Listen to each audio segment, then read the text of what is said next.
परम सत्कार योग प्यारे साथ संगत जी, प्यार और सत्कार से कहना धन निरंकार जी। साथ संगत जी, सबसे पहले सतगुरु निरंकार दातार का दासी शुक्राना करती है, जिनकी अपार कृपा से दासी को आशीर्वाद लेने का मौका मिल रहा है। साथ संगत जी, गीत की वो लाइनें भी आती हैं, हमें इस भजन द्वारा समझाया जाता है, बंदे जिसने तुझे इंसान बनाया, इसे भूल गया इसे जान न पाया।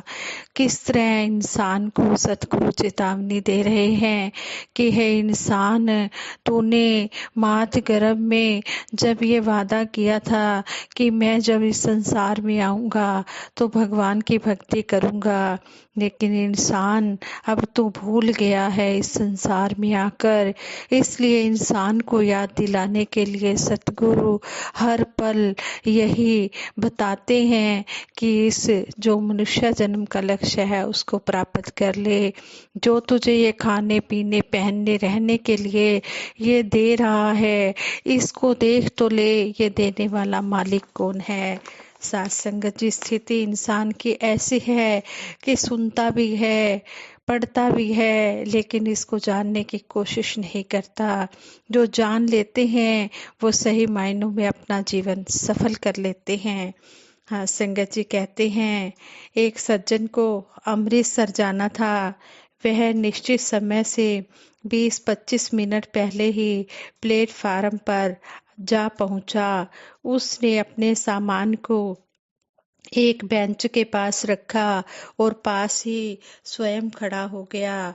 तभी वहां 3 खूबसूरत जवान आए और उस सज्जन से बोले, आपको अमृतसर जाना है। उस सज्जन ने हाँ में सिर हिला दिया। उनमें से एक नौजवान बड़ी फुर्ती से बोला, हमने भी वहीं जाना है, गाड़ी कुछ लेट चल रही है, आइए आइए यहीं बेंच पर बैठे। उस नौजवान की आवाज में कुछ ऐसी कशिश थी कि वह सज्जन इनकार नहीं कर सका। आप ताश खेलना जानते हैं या नहीं? उस नौजवान ने सज्जन के कहने पर कंधे पर हाथ रखते हुए पूछा। आगे से उस सज्जन ने कहा, खूब जानता हूँ। फिर वो कहने लगा, नौजवान, तो हो जाए एक आध गेम, वक्त भी कट जाएगा, आप वैसे भी सफर पर जा रहे हैं, 4 पैसे ही खड़े कर लीजिए। इतना कहते हुए उस नौजवान ने जल्दी से अपने 2 साथियों को भी बुला लिया। उस सज्जन के अंदर का लालच फौरन जाग उठा और उसने हंसते हंसते एक आध गेम खेलने की हाँ कर दी। आदमी की यह बदकिस्मती है कि उसे माया आती हुई तो दिखाई देती है, जाती हुई नहीं। खैर, देखते ही देखते ताश बांट दी गई और गेम शुरू हो गई। उस सज्जन को पहले ही गेम में काफी सफलता मिली। परिणाम यह हुआ कि दूसरी गेम शुरू हो गई।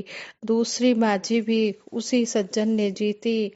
उसके हाथ में पैसे बढ़ने लगे। समय बीते देर न लगी, तभी दूर से आती गाड़ी की विसल सुनाई पड़ी। अब गाड़ी प्लेटफार्म पर पहुंचने ही वाली थी। प्लेटफार्म पर गाड़ी के इंतजार में खड़े मुसाफिर अपना अपना सामान संभालने लगे, लेकिन विसल सुनने के बाद भी ताश में मस्त वह सज्जन ना उठा। पास ही एक दूसरे सज्जन खड़े थे। उन्होंने उससे कहा कि गाड़ी की विसल सुनाई दे रही है, गाड़ी बस पहुंचने ही वाली है, उठकर सामान संभालो। आगे से उस सज्जन ने ताश का पत्ता फेंकते हुए कहा, मैं बहरा नहीं हूँ, मैंने विसल सुन ली है, मैंने भी विसल सुन ली है। दूसरे ही पल गाड़ी प्लेटफार्म पर आकर लग गई, लेकिन वह सज्जन जुए में इतना मस्त था कि उसने सोचा, अभी तो गाड़ी लगी है, अभी छूटने में काफी टाइम है, तब तक 2 बाजियां और खेल लूं। पास खड़े उसी सज्जन ने फिर कहा, आपकी गाड़ी आ चुकी है, सामान चढ़ा लो, भीड़ ज्यादा है, बाद में मुश्किल होगी। माया के रंग में रंगे उस सज्जन ने लापरवाही से कहा, मैं अंधा नहीं हूँ, मैंने देख लिया है, मैंने भी देख लिया है, ये गाड़ी आ चुकी है, आप अपनी चिंता कीजिए, मेरी चिंता की जरूरत नहीं। दूसरे सज्जन संत प्रकृति के व्यक्ति थे। उन्होंने उसकी बात का भी बुरा नहीं मनाया। लगता था कि परोपकार उनके स्वभाव का अंग था। कुछ देर के बाद गाड़ी ने चलने के लिए विसल दे दी। उपकारवश उस दूसरे सज्जन ने उसे एक बार फिर कहा, गाड़ी छूटने वाली है, जल्दी सामान गाड़ी में रखो, नहीं तो गाड़ी अगले स्टेशन के लिए रवाना हो जाएगी और तुम गाड़ी पकड़ नहीं पाओगे। उस आदमी को चालूबाजी जीतने की आशा लग रही थी। उस बाजी को भी जीतने की आशा लग रही थी। उसे उन सज्जन की बातों पर गुस्सा आ रहा था। वह गरजती हुई आवाज में क्रोध से बोला, आप मेरे पीछे क्यों पड़ गए हैं? क्या मुझे विसल सुनाई नहीं दे रही है?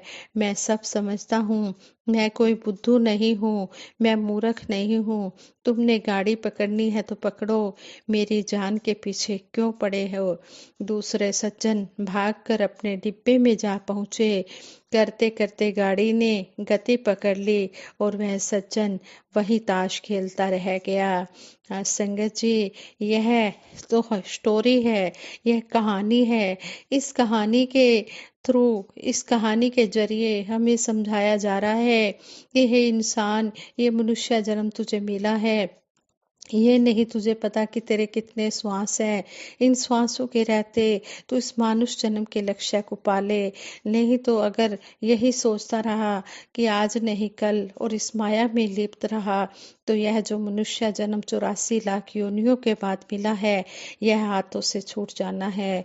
इस कहानी के माध्यम से हमें यही समझाया जा रहा है कि हे इंसान, इस समय की कदर कर, जो समय तेरे हाथ में है, इस समय की कदर कर और इसको परोपकार में लगा, सेवा सिमरन सत्संग में लगा। यह स्थिति उस महानुभाव की ही नहीं बल्कि आज के हर आदमी की है।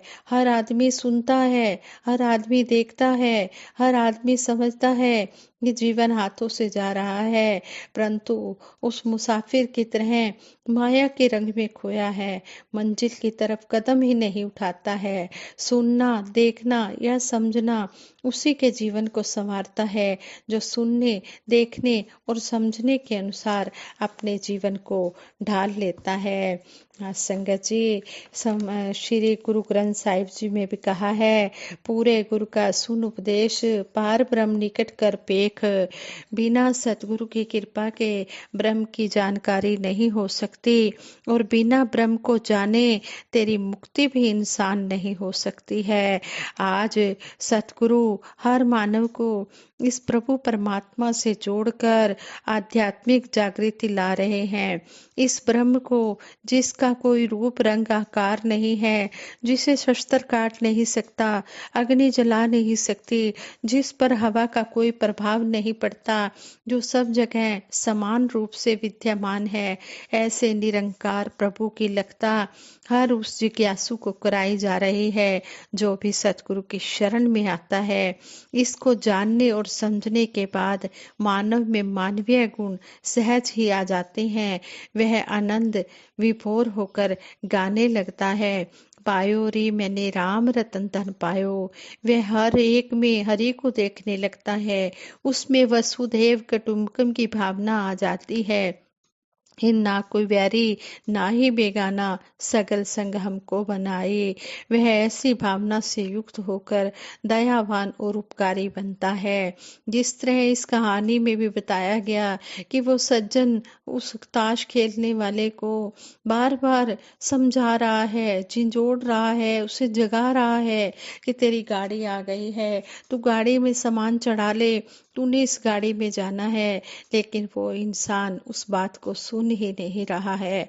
कहीं हमारी भी ऐसी अवस्था तो नहीं है कि हम भी सुन रहे हैं कि पूर्ण सतगुरु संसार में इस परमात्मा का ज्ञान देने के लिए आया हुआ है, ब्रह्म ज्ञान को बांट रहा है, घर घर जाकर भी ये ब्रह्म ज्ञान दे रहा है, लेकिन हम फिर भी सुनकर भी अनसुना कर रहे हैं।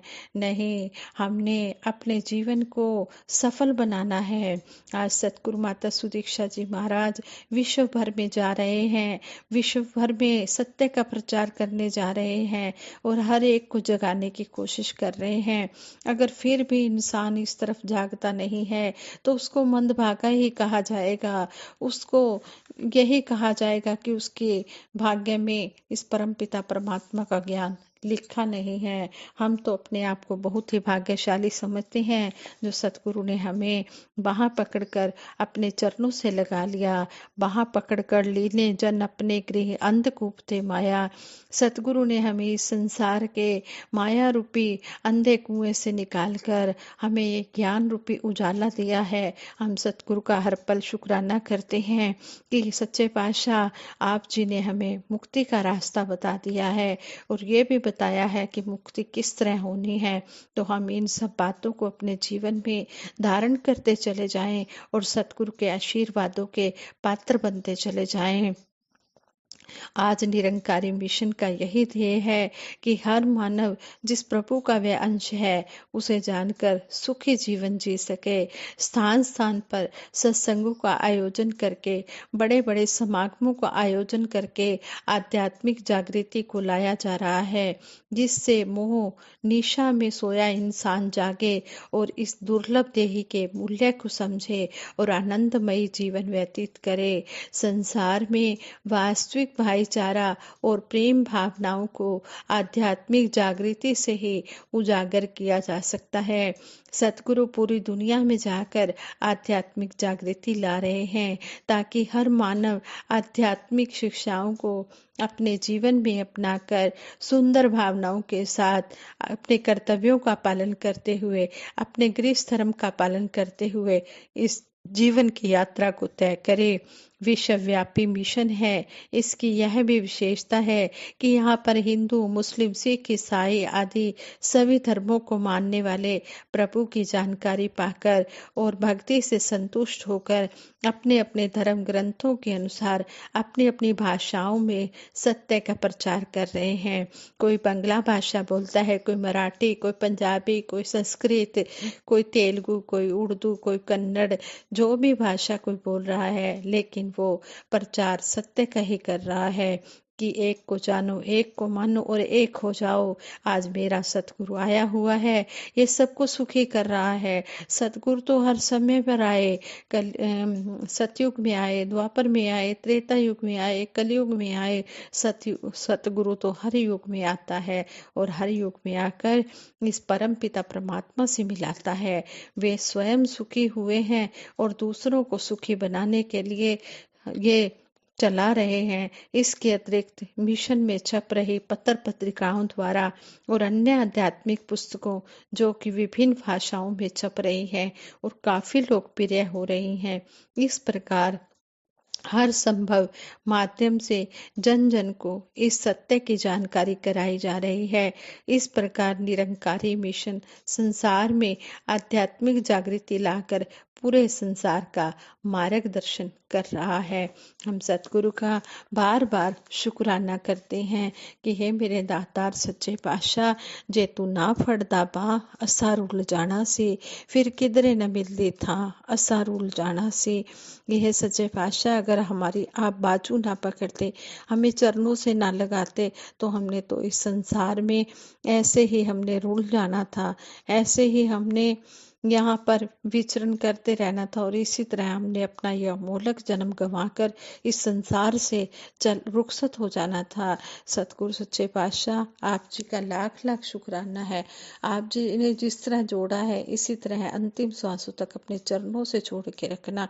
सभी को तन मन धन के सुख देते हुए सेवा सिमरन सत्संग के साथ जोड़ के रखना। साध संगत जी प्रेम से कहना, धन निरंकार जी।